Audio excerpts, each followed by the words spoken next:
খোদা কি কসম, আমরা মাজার পূজারি নই। এটার জন্য কিয়ামতের মাঠে পরদে পরদে দায় নিতে হবে, কিন্তু এটা একটা জুলুম করা হচ্ছে আমাদের উপর। পূজার সাথে আমাদের কোনো সম্পর্ক, আমরা জিয়ারত করি। আমরা জিয়ারতের চেয়ে বেশি কিছু সিজদা করাকে হারাম মনে করি। কথা ক্লিয়ার কিনা বলেন না? আমরা আল্লাহর কাছে চাই, ওলি আল্লাহর ওসিলা নিয়ে চাই।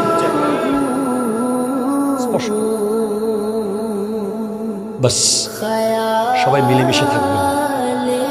ফিতনার যুগ চলছে, মুখ বন্ধ থাকবে। ফিতনার যুগে মুখ তলোয়ারের মতো, মুখের কথা। ফিতনার সময় বসে থাকা ব্যক্তি হাঁটা ব্যক্তির চেয়ে উত্তম। ফিতনার সময় হাঁটা ব্যক্তি দৌড়ে যাওয়া ব্যক্তির চেয়ে উত্তম।